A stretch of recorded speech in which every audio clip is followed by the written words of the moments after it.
history in the air with LeBron James just 36 points away from passing by Kareem Abdul-Jabbar on the NBA's all-time scorers list. The Lakers hosting the Thunder, and LeBron wasn't playing no games. He went after greatness. First quarter, LeBron drilling the three. Now LeBron spinning. We're now just 28 points away from Kareem Abdul-Jabbar's scoring record. LeBron in the second quarter. That's an and one. More King James. Stopping, popping, and pulling the three-pointer. LeBron now just 19 points away from passing by Kareem. You see Kareem looking on as the King makes that shot. In the third quarter, LeBron really got the grooving. That three goes. Now he's just 11 points away from Kareem. Next time down, another three falls. LeBron now just 8 points away from passing by Kareem Abdul-Jabbar. Transition, the Lakers go, which means give LeBron the basketball. Just 6 points away from Kareem. LeBron cutting back door. The record is just 4 points away. LeBron in transition again. Now LeBron just needs 2 points from history, and here it is. Coming to the end of the third quarter. LeBron James, a shot at history, and there it is! LeBron stands alone! The NBA's all-time scoring record now belongs to LeBron James. And with .38,388, LeBron now stands alone as the NBA's all-time leading scorer. You see the family watching, mama, wife, the kids watching their guy strive for greatness. LeBron emotional as the game is stopped. You see Jay-Z showing some love to LeBron. He was an early supporter of the King. Laker great Magic Johnson showing some love to LeBron. LeBron admittedly modeled his game after Magic. The record is broken. There's still a game going on. You saw Russell Westbrook knocking the three to try to keep the Lakers emotionally invested in this one. It's not going to be enough, though, because Josh Giddey and SGA, Shai Gilgeous-Alexander, had other plans. The Thunder get the win. Obviously, LeBron's winning the war of nutrition as he finished his game with 38,390 points. Congratulations to the King, your new all-time leading scorer in NBA history. The Los Angeles Lakers are getting a massive restructure. They're actually bringing in real NBA players. Breaking news into the platform, ladies and gentlemen. The Lakers are joined by the Utah Jazz and the Minnesota Timberwolves in a three-team blockbuster of a deal. Let's just put it on your screen. The Lakers are getting D'Angelo Russell from the Minnesota Timberwolves and a couple of old T-Wolves that were currently playing in Utah, Malik Beasley and Jarrett Vanderbilt. I'll get to what I think about these guys in a second, but I want to break down the rest of the trade. The Utah Jazz are getting Russell Westbrook and Juan Toscano Anderson from the Lakers, Damian Jones as well, a first-round pick from the Lakers, 2027. That pick is protected 1 through 4. Minnesota will be getting Mike Conley, Nickeil Alexander-Walker, and 3 second-round picks.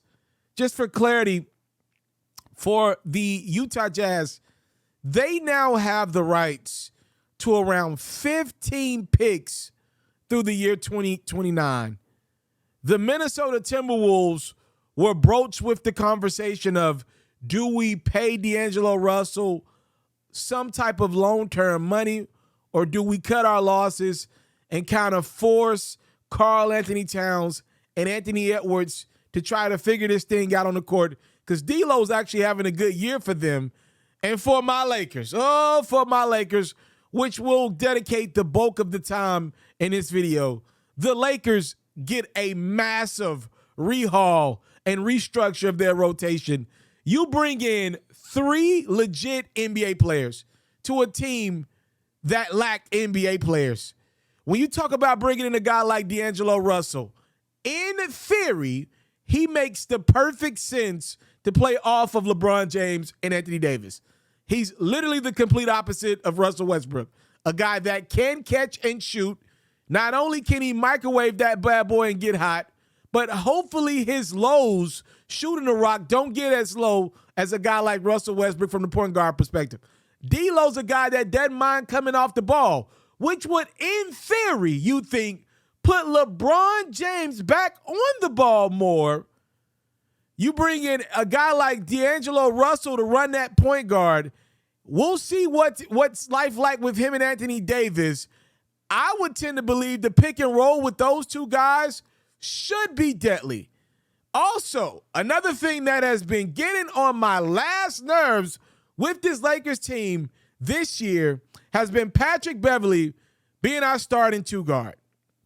When you bring in a guy like Malik Beasley or a guy like Jared Vanderbilt, both of these guys are capable of playing that position. Both of these guys can pretty much cancel out what the Lakers believe to be getting in Pat Bev. The theory of Patrick Beverley, to me, was just a farce. He was not a lockdown defender. Occasionally, he made plays. He's a big personality. He was able to maybe finagle himself into a couple calls with the refs. But in reality, at this point, I would tend to believe Vanderbilt and Beasley are probably just as good, if not better, defenders than Patrick Beverley. And on offense, not even a question, Malik Beasley can light it up. Jared Vanderbilt is a guy that can give you some production as well. These are legit NBA players. The Lakers pull off a massive deal. And again, for what it's worth, Rob Pelinka keeps one of those oh-so-coveted first-round picks. Again, the Lakers give up the 2027 first-round pick, protected 1 through 4, but they do keep 2029. So you can go do the math and think about, some of the deals that the Lakers allegedly had on the table, whether it was the Buddy Hield deal in Sacramento, the Buddy Hield Miles Turner deal in Indiana, where the Lakers would have to give up at least 27 and 29 and Russell Westbrook. You can kind of finagle and say, okay, seeing what the Lakers opted to not give up and now what they end up with in D'Angelo Russell, Malik Beasley, and Jared Vanderbilt, you tell me what you think about, the decision the Lakers ended up making. I like it a lot. I'm going to just say that. Be clear, I did not like how Russell Westbrook's exit with the Los Angeles Lakers happened. I'll be very vocal in that to my dying of days. I thought Russell Westbrook was a scapegoat for the bigger issue, which still is Anthony Davis. And by the way, as much as I love this trade, if Anthony Davis ain't healthy, none of it matters. But I want to be clear with you guys. I do like this trade, and I will pull back and say, Rob Pelinka, congratulations. You finally did your job. Jeannie Buss, you did something right. You approved something right. And I do believe a lot of it was what happened last night during that Lakers Thunders game, with the whole basketball world watching LeBron James break that record. Obviously, because of the bubble and COVID, the Lakers they pretty much got the joy of a playoff run stolen from them. So that Crypto.com building, formerly known as Staples Center, that was the loudest that building had been since Kobe retired. And I believe, as great a moment as it was for LeBron James to pass by Kareem, the fact that the Lakers couldn't beat a very bad Oklahoma City Thunder team that wasn't even healthy themselves, and the Lakers were pretty much at 100%, with Jeannie Buss there, with the celebrities like Denzel Washington, LL Cool J, Jay-Z, Magic Johnson, just to name a few in the house of the crypt, and for the Lakers to not be able to close out that basketball game with all the aura of LeBron James about to surpass Kareem, I do believe in Jeannie Buss's celebrity world with her celebrity friends, she was hanging around rubbing on Dwayne Wade's shoulders. I do believe in her world, she was like, this is kind of embarrassing. Let's go ahead and pull the trigger right before the deadline. I am heading out to Los Angeles ASAP to check out this team against the Bucks, this new look Lakers team. Hopefully LeBron and AD play, we'll see. But I am very happy with the Lakers move to go get some players. That's the thing. It would have been nice to have this move coming into the year because right now, with about 20-something, 30 games left in the season, there is not a lot of time to figure it out. And every game is oh so pivotal. The Lakers a couple games out of the play-in spot out west. It is go time. So the Lakers don't have a lot of time to figure this thing out. It is going to be full throttle. As a matter of fact, they really don't have enough time to lose a couple games before the All-Star break. To be honest with you, they got the Bucks coming up, which is a tough game. We'll see, but it is something for the Lakers. D'Angelo Russell will be a free agent this offseason. The Lakers can, in theory, sign him if it does work out. This is a little test run. If they're able to make the play-in tournament at least, you can kind of reevaluate D'Angelo Russell, sign him, and probably still have some cap room over or reevaluate maybe the Kyrie Irving situation. But bravo to my Lakers. A nice trade, if I do say so myself.